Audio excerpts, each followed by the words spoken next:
സംസ്ഥാനത്ത് നടക്കുന്ന പാർട്ടി കമ്മിറ്റികളിൽ ഇനി ശ്രീമതി ടീച്ചർ പങ്കെടുക്കേണ്ടതില്ല. തീരുമാനം അങ്ങ് ഹൈക്കമാൻഡിൽ നിന്നാണ്. ഏതാണ് CPM-ന്റെ ഹൈക്കമാൻഡ്? നമ്മുടെ പിണറായി വിജയൻ തന്നെ. അദ്ദേഹം പറഞ്ഞിരിക്കുകയാണ് ശ്രീമതി ടീച്ചർ ഇനി മുതൽ പാർട്ടി കമ്മിറ്റിയിൽ വരണ്ട സംസ്ഥാനത്തുള്ള. എന്താണ് കാരണം? ശ്രീമതി ടീച്ചറിന് പ്രായമായി. അപ്പൊ ഈ പ്രായത്തിന്റെ ഇളവുകൾ CPM-ലുള്ള കുറച്ച് പേർക്ക് കൊടുത്തിരുന്നു. എപ്പോ? അഖിലേന്ത്യാ തലത്തിലൊരു സമ്മേളനവും തെരഞ്ഞെടുപ്പും ഒക്കെ നടന്നിരുന്നല്ലോ. അപ്പോ ഇപ്പൊ ഉള്ള ആൾക്കാരെന്ന് പറഞ്ഞു കഴിഞ്ഞാല് ഒട്ടും യങ് ആയിട്ടുള്ള ആൾക്കാരല്ല, നമുക്കറിയാമല്ലോ. പ്രായമായ ആൾക്കാരൊക്കെ തന്നെയാണ്. പുതിയ ആൾക്കാർ ഇതിനകത്തേക്ക് വരുന്നില്ല, ആശയത്തിന്റെ മേന്മ കൊണ്ട്.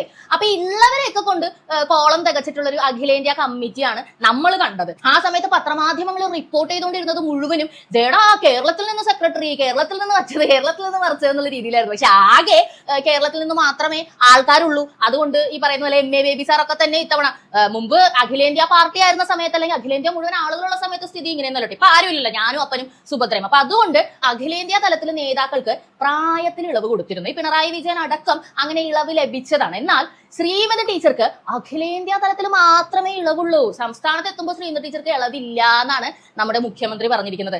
എന്നാൽ ശ്രീമതി ടീച്ചർ ഈ കാര്യങ്ങളൊന്നും അറിഞ്ഞില്ല. അവര് MA ബേബിയോടും അതുപോലെ തന്നെ നമ്മുടെ ഗോവിന്ദൻ മാസ്റ്ററോടൊക്കെ സംസാരിച്ച് ഈ പാർട്ടി കമ്മിറ്റിയിൽ പങ്കെടുക്കാൻ വന്ന സമയത്താണ് നമ്മുടെ ഹൈക്കമാൻഡ് പറയുന്നത് ശ്രീമതി ടീച്ചർ പങ്കെടുക്കണ്ട എന്ന സംഗതി.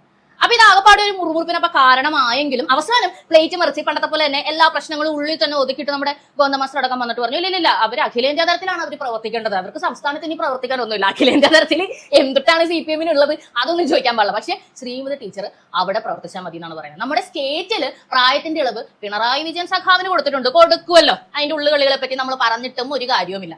പിന്നെ ഈ പാർട്ടി കമ്മിറ്റിയിൽ പ്രത്യേക ക്ഷണിതാവാക്കി ക്ഷണിച്ചിരിക്കുന്നത് നമ്മുടെ അച്യുതാനന്ദൻ സഖാവിനാണ്. അദ്ദേഹത്തിന് പിന്നെ പ്രായം ആയിട്ടേ ഇല്ലല്ലോ. എന്നിട്ട് ശ്രീമതി ടീച്ചറെ മുഴുവനായിട്ട് എടുത്ത് അങ്ങ് കളഞ്ഞു. ശരിക്കും ശ്രീമതി ടീച്ചറിനോട് വൈരാഗ്യം ഉണ്ടാവാൻ പിണറായി വിജയൻ എന്ന സഖാവിന് എന്തായിട്ടും കാരണം? നിങ്ങളൊന്ന് ആലോചിച്ച് നോക്കിയേ. മകളുടെ കേസ്, മാസപ്പടി കേസ് നമ്മളൊക്കെ കണ്ടുകൊണ്ടിരിക്കുന്ന ഒരു സംഗതിയാണല്ലോ. അതിപ്പോ എവിടെ വരെ എത്തി? ഞാൻ സേവനമൊന്നും കൊടുക്കാതെയാണ് CMR-ൽ നിന്നും പൈസ കൈപ്പറ്റിയതെന്ന് അന്വേഷണ സംഘത്തിന് മുന്നിൽ മുഖ്യമന്ത്രിയുടെ മകള് വീണ കുറ്റം സമ്മതിച്ചു കഴിഞ്ഞു. ആ കുറ്റപത്രമാണ് ന്യൂസിലൂടെ പുറത്തേക്ക് വന്നത്. എന്തിന്? CMR-ലും ഞങ്ങൾ സേവനങ്ങളൊന്നും വാങ്ങിയിട്ടില്ല എന്ന കാര്യവും സമ്മതിച്ച് കഴിഞ്ഞു.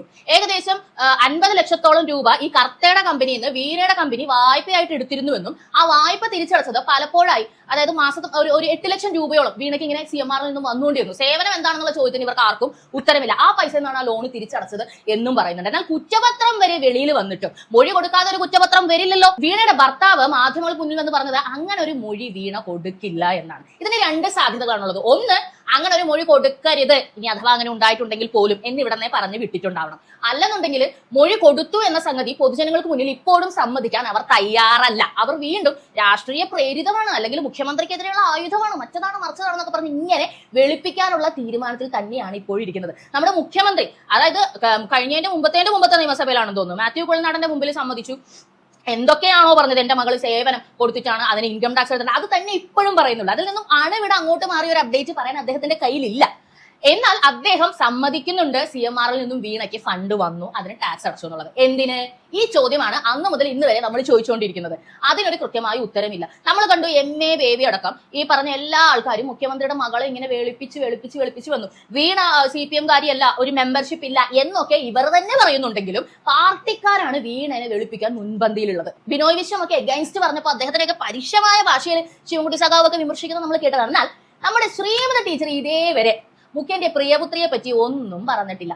അത് തന്നെയാണ് ഇപ്പോൾ ശ്രീമതി ടീച്ചറിന് ഇവിടെ സീറ്റില്ല, പ്രായമായി മാറിയിരിക്കെ എന്ന് ഒട്ടും പ്രായമാകാത്ത ചെറുപ്പക്കാരനായ നമ്മുടെ മുഖ്യമന്ത്രി പറയാൻ കാരണം. അപ്പൊ പിണറായി വിജയന്റെ P ആണ് CPM-ലെ P എന്നത് ഉറപ്പായതുകൊണ്ട് തന്നെ ബാക്കിയുള്ള ആൾക്കാർ ഓംബ്ര എന്നും പറഞ്ഞ് മാറി നിന്നു. നമ്മൾ കണ്ടല്ലോ കഴിഞ്ഞ ദിവസം വിഴിഞ്ഞത്ത് ഇവര് ഫാമിലി ആയിട്ട് പോയിരുന്നു, ഭക്ഷണം കഴിക്കുന്നു, ഫാമിലി ആയിട്ട് വിഴിഞ്ഞം ചുറ്റിക്കറങ്ങുന്നു. ഇവിടെ രാജഭരണമാണോ നടക്കുന്നത് അല്ലെന്നുണ്ടെങ്കിൽ ജനാധിപത്യമാണോ എന്ന് നമുക്കറിയില്ല. നമ്മൾക്ക് ആർക്കെങ്കിലും ഒക്കെ ഇതേപോലെ ഫാമിലി ആയിട്ട് ഒഫീഷ്യൽ ട്രിപ്പുകളിൽ പോകാൻ വേണ്ടി സാധിക്കുമോ? എവിടെ പോയാലും കൊച്ചുമക്കളെ അടക്കമൊക്കെയാണ് കൊണ്ടുപോകുന്നത്. ഇതിനൊക്കെ ആർക്കും ഒന്നും അങ്ങോട്ട് പറയാൻ പറ്റാത്ത അവസ്ഥയാണ്. ഇപ്പൊ നമ്മളൊക്കെ ഇവിടെ നിന്ന് ഇങ്ങനെ സംസാരിക്കുന്നുണ്ടെങ്കിൽ പോലും ഇതൊക്കെ ഇത്രയേ ഉള്ളൂ, ഇതൊന്നും ഒരിടത്തും എത്തില്ല. ഒരു കേസ് വന്നാലും ഇദ്ദേഹം ഭരണത്തിൽ കയറിയതിനു ശേഷം എത്ര അഴിമതി കഥകൾ നമ്മൾ കേട്ടു.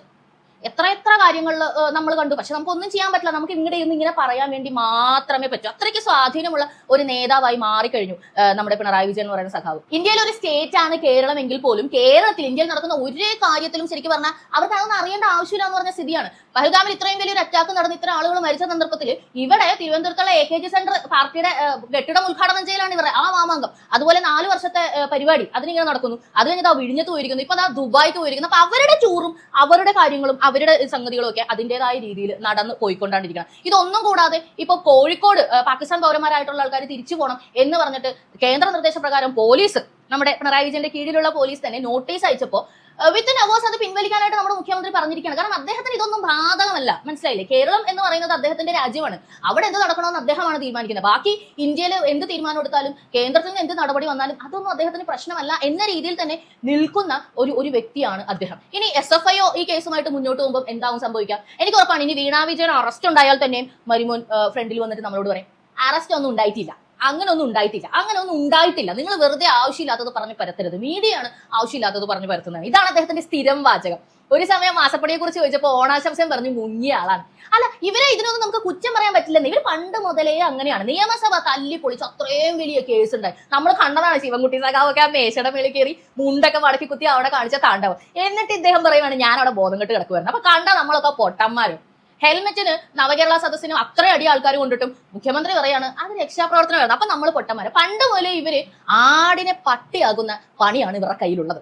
ദേശാഭിമാനി പത്രം മാത്രം വന്നുകൊണ്ടിരുന്ന സമയത്ത് ബാക്കി സത്യാവസ്ഥ അറിയാൻ ആളുകൾക്ക് വഴിയില്ലായിരുന്നല്ലോ. അപ്പൊ അതുകൊണ്ട് തന്നെ ഇത് ഇങ്ങനെയായി. എന്നാൽ ഇനി അങ്ങോട്ടും ഇങ്ങനെ ആവുകയാണെങ്കിൽ നിങ്ങൾ പ്രബുദ്ധരാണ്, കേരളത്തിലെ ജനത പ്രബുദ്ധരാണ് എന്നൊന്നും പറയരുത്. ഒന്നില്ലെങ്കിൽ നമ്മളെ പറ്റിക്കുന്ന ആൾക്കാരെ, പറ്റിച്ച് നമ്മളെ ചതിച്ച് നമ്മളെ ഭരിക്കുന്ന ആൾക്കാരെ തിരിച്ചറിയാനുള്ള ബോധം പോലും ഇല്ലെങ്കിൽ നമ്മൾ എങ്ങനെയാണ് പ്രബുദ്ധരാകുന്നത്? നിങ്ങൾ മനസ്സിലാക്കിക്കോളൂ. അവര് പൈസ ഉണ്ടാക്കുന്നു, അവര് സമ്പാദിക്കുന്നു, രാഷ്ട്രീയക്കാർ ഈ ലോകം ചുറ്റിക്കാണുന്നു, അവരുടെ ജീവിതം അവർ ഹാപ്പി ആയിട്ട് മുന്നോട്ട് കൊണ്ടുപോകുന്നു. ഈ അടുത്ത തവണ CPM അധികാരത്തിൽ വന്നില്ലെങ്കിലും പിണറായി വിജയൻ എന്ന മുഖ്യമന്ത്രി തന്നെ കയറിയില്ലെങ്കിലും അദ്ദേഹത്തിന് യാതൊരു കുഴപ്പവുമില്ല. അദ്ദേഹത്തിന് വേണ്ടതെല്ലാം അദ്ദേഹം ഇപ്പൊ തന്നെ ചെയ്ത് കഴിഞ്ഞിരിക്കുന്നു. അദ്ദേഹത്തിന്റെ പാർട്ടിയിലുള്ള ആൾക്കാരും അവരെല്ലാം ഭയങ്കര സാറ്റിസ്ഫൈഡ് ആണ്, അവരൊക്കെ ഭയങ്കര ഹാപ്പിയാണ്. നിങ്ങൾ കണ്ടിട്ടില്ലേ? ഈ ഹാപ്പിനെസ് നിങ്ങൾക്കുണ്ടോ? നിങ്ങൾ ഇന്നൊരു 500 രൂപയും കൊണ്ട് പുറത്ത് പോയി കഴിഞ്ഞാൽ നിങ്ങളുടെ അവസ്ഥ എന്താ? ആ പൈസയിൽ എന്തെങ്കിലും ബാക്കിയായിട്ട് തിരിച്ചു വരാൻ നിങ്ങൾക്ക് പറ്റുന്നുണ്ടോ? അപ്പോഴും നിങ്ങളുടെ വീട്ടിലെ ആവശ്യങ്ങൾ തീർന്നുണ്ടോ? കറണ്ട് ബിൽ അടക്കാൻ പറ്റുന്നുണ്ടോ? വാട്ടർ ബിൽ അടക്കാൻ പറ്റുന്നുണ്ടോ? റെന്റ് കൊടുക്കാൻ പറ്റുന്നുണ്ടോ? എന്തിനൊരു പുതിയ വീട് ഉണ്ടാക്കണമെങ്കിൽ തന്നെ എത്ര രൂപ നിങ്ങളുടെ കയ്യിൽ വേണം? അപ്പൊ നിങ്ങൾ ഹാപ്പിയാണ്. ജനാധിപത്യം എന്ന് പറഞ്ഞാൽ നമ്മളെ ഹാപ്പി ആക്കുന്ന ആൾക്കാരെ വോട്ടിട്ട് അവിടെ ഇരുത്തുക എന്നുള്ളതാണ്. ഇനിയെങ്കിലും ഒന്ന് ചിന്തിക്കും. ഇത്രയേ എനിക്ക് പറയാനുള്ളൂ.